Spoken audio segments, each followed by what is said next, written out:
warahmatullahi wabarakatuh. Halo teman-teman, perkenalkan nama saya Arifah Muti dengan NIM 2312030011 dari Prodi Manajemen Dakwah, Fakultas Dakwah dan Ilmu Komunikasi dari UIN Imam Bonjol Padang. Oke, pada kesempatan kali ini saya akan membahas materi tentang individu dalam organisasi. Nah, apa sih individu dalam organisasi itu?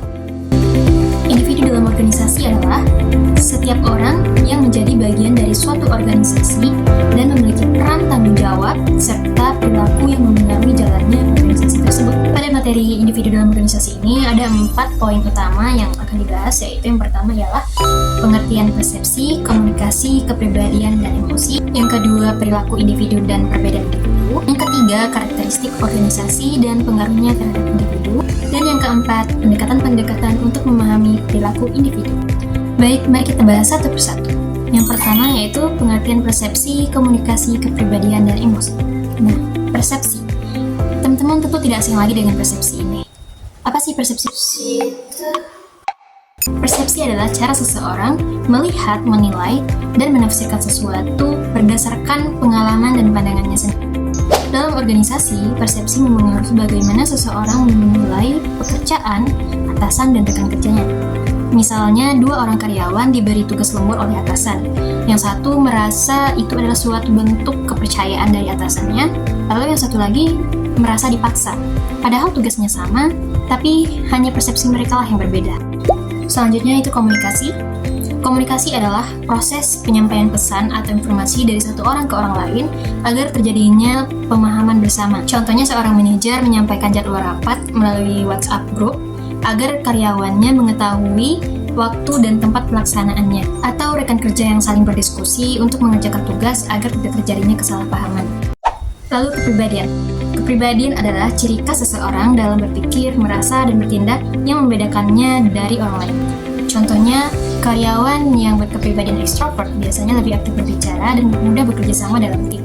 Sementara itu, orang yang berkepribadian introvert, dia lebih suka bekerja sendiri dan fokus pada detail pekerjaannya. Dan yang terakhir adalah emosi. Emosi adalah perasaan yang muncul karena situasi tertentu, bisa positif, bisa negatif. Contohnya, karyawan merasa bahagia ketika hasil kerjanya dipuji oleh atasan, namun bisa kecewa ketika usulannya ditolak.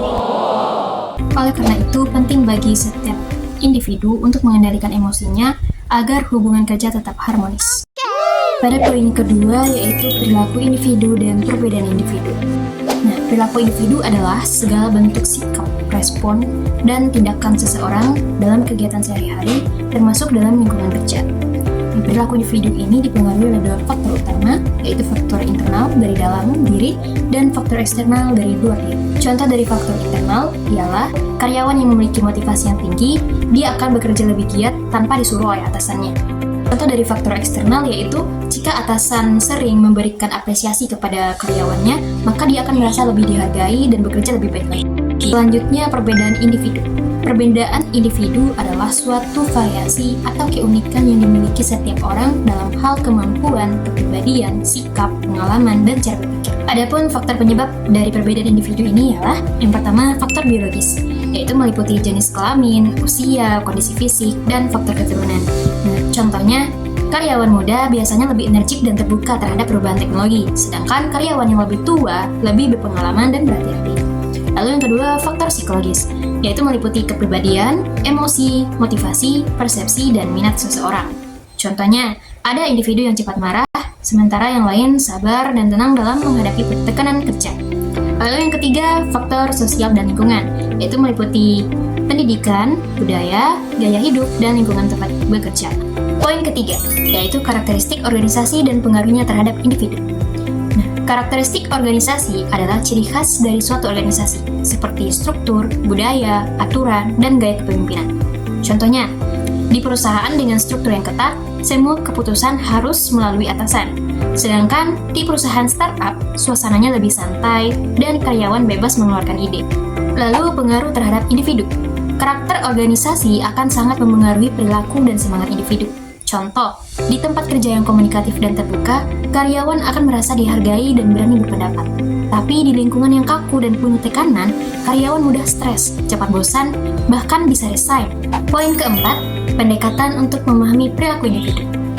Untuk memahami perilaku seseorang dalam organisasi, ada beberapa pendekatan yang bisa digunakan. Yang pertama, pendekatan psikologis. Melihat perilaku dari sisi kepribadian, motivasi, dan emosi. Contohnya, HRD memahami bahwa seorang pegawai yang sering marah mungkin sedang mengalami tekanan emosional, bukan sekadar tidak disiplin. Lalu yang kedua, pendekatan sosiologis, yaitu melihat pengaruh lingkungan sosial dan hubungan antar individu. Contohnya, karyawan lebih rajin karena rekan-rekannya juga rajin. Jadi semangat kerja itu menular dari satu orang ke yang lain. Yang ketiga, pendekatan antropologis, yaitu melihat pengaruh budaya dan nilai-nilai masyarakat terhadap perilaku kerja. Contohnya, karyawan dari budaya gotong royong biasanya lebih suka bekerja sama daripada bersaing satu sama lain. Keempat, pendekatan ekonomi atau manajerial, yaitu melihat individu sebagai sumber daya yang perlu dikelola agar lebih produktif. Contohnya, pemberian bonus, gaji tambahan, atau penghargaan kinerja agar karyawan lebih semangat bekerja. Dari penjelasan tadi dapat disimpulkan bahwa individu merupakan unsur penting dalam organisasi. Jadi setiap individu memiliki persepsi, kepribadian, dan emosi yang berbeda-beda yang akan memengaruhi perilaku dan cara mereka bekerja. Organisasi yang baik adalah organisasi yang mampu memahami perbedaan setiap individu, menciptakan komunikasi yang terbuka, serta membangun budaya kerja yang positif. Dengan begitu, semua anggota organisasi bisa bekerja sama dengan nyaman, produktif, dan saling menghargai. Sekian video pembelajaran kali ini, semoga bermanfaat dan menginspirasi teman-teman semua. Sampai jumpa di video berikutnya. Assalamualaikum warahmatullahi wabarakatuh.